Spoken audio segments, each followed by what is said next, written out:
우리 감리교 목회자 가운데 임효주라는 목사님이 있습니다.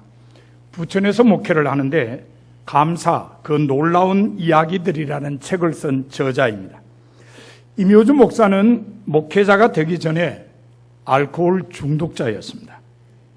자신의 표현에 의하면 심각한 알코올 중독에서 사경을 헤맨 사람이었습니다. 그러다가 시골의 작은 기도원에 몸을 의탁하게 되었습니다. 어쩌면 이 세상에서의 마지막 기회가 될지도 모를 막연한 행로였습니다. 그런데 그 기도원의 이름이 아주 특이했습니다. 감사 기도원이었습니다. 기도원의 원장이 모든 말씀과 행동에 앞서 감사를 외치고 실천하는 분이어서 기도원 이름을 감사 기도원이라고 한 것입니다.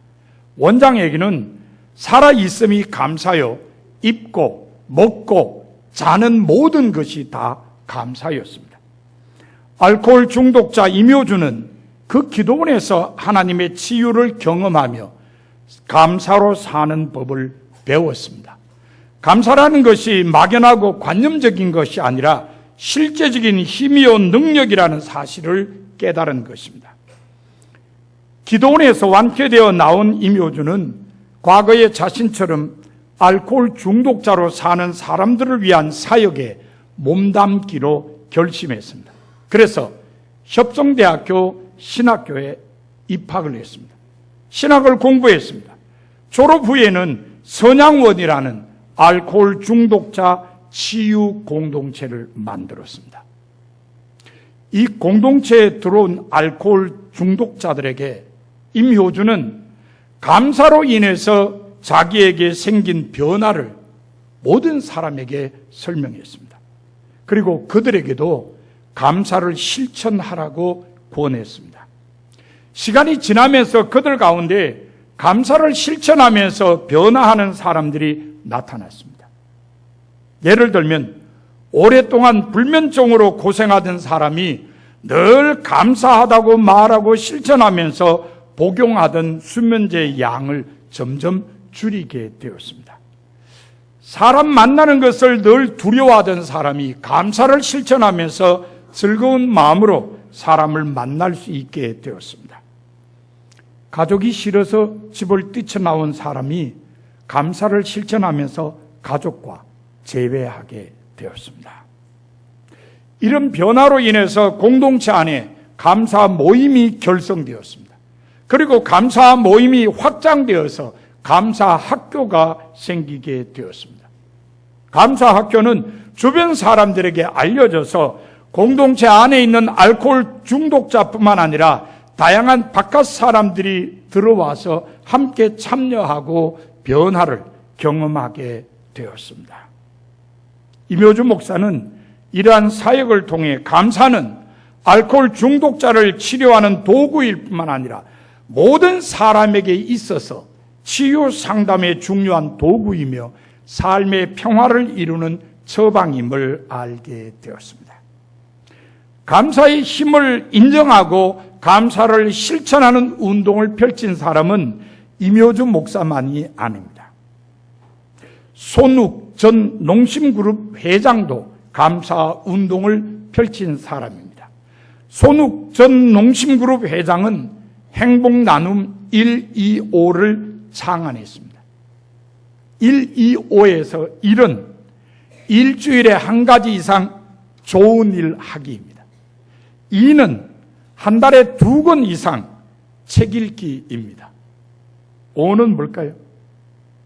5는 하루에 5가지 이상 감사한 일에 대해서 쓰기입니다. 감사 일기를 쓰라는 겁니다. 매일 하루를 돌아보면서 오늘은 내가 무엇을 감사할 수 있을까? 그 내용을 5가지 이상씩 감사 일기에 쓰라는 겁니다. 이 운동은 급격한 산업화와 현대화로 인해 피폐해진 우리 사회의 정신적, 영적 빈곤을 추방하자는 정신으로 시작되었습니다.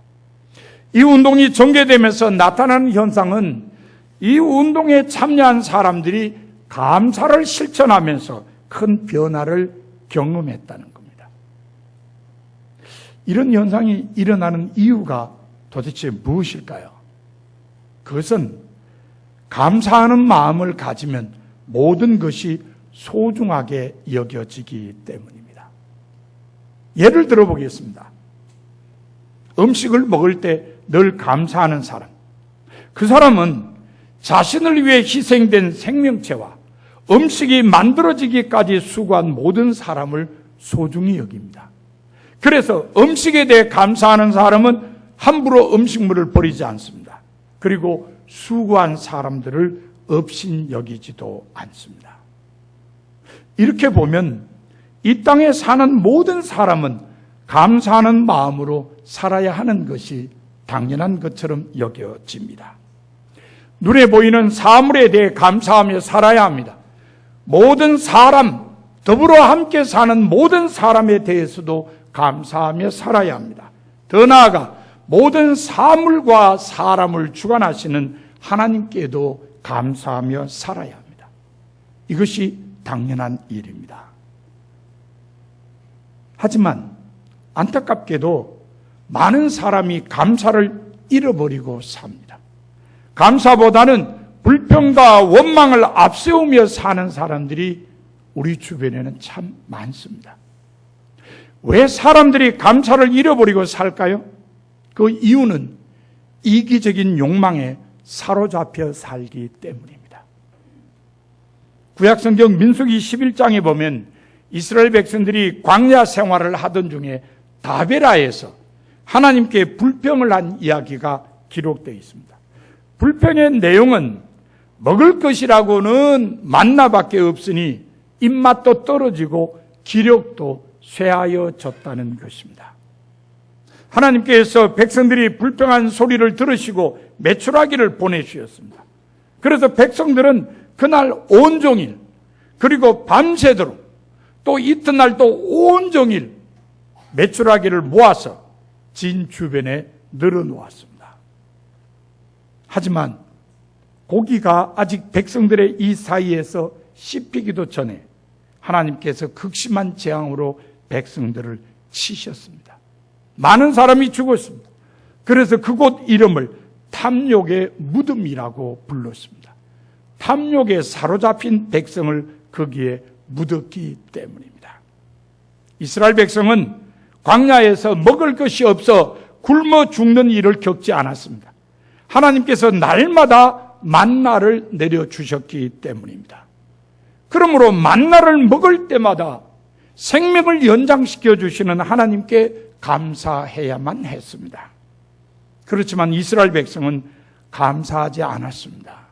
오히려 만나보다 더 좋은 곳에 대한 탐욕이 있어서 감사를 잃어버렸습니다.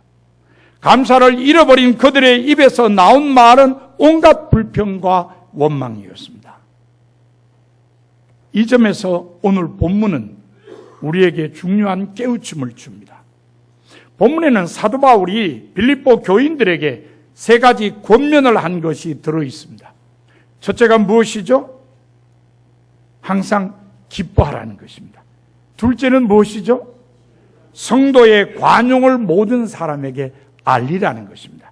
그리고 세 번째가 아무것도 염려하지 말고 바라는 것을 위해 기도하되 감사하는 마음으로 하나님께 아뢰라는 것입니다. 세 번째 권면이 우리의 관심을 끕니다. 기도는 감사하는 마음으로 하라는 것입니다. 어쩌면 이 구절은 바울의 기도 신학의 정점이라고 볼 수 있습니다. 사실 사람이라면 누구든지 바라는 것이 있습니다. 그래서 그것을 위해 하나님께 기도합니다.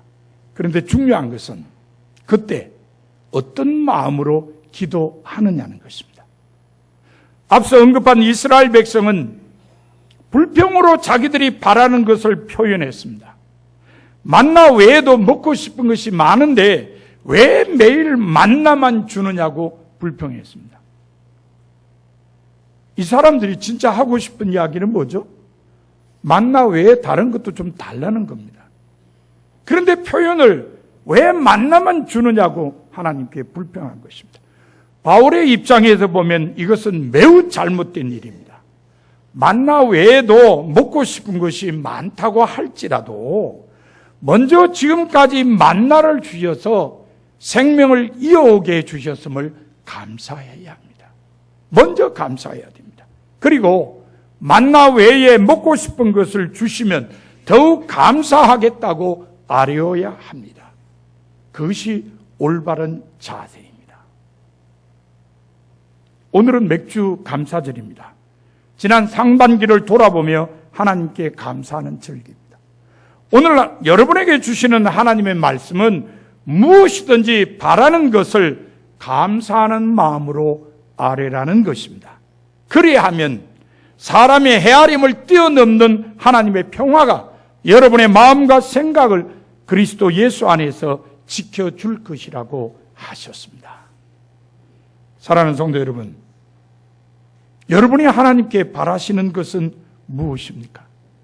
하나님께서는 여러분이 바라시는 것이 무엇이든지 감사하는 마음으로 아뢰라고 하십니다. 지금까지 베풀어 주신 사랑에 감사하며 주실 것을 감사함으로 받으려는 마음을 하나님께 드리라고 하십니다. 그것이 성도의 올바른 자세이기 때문입니다. 여러분 모두 바라시는 것을 감사하는 마음으로 하나님께 아뢰며 사는 성도가 다 되시기를 바랍니다. 다 같이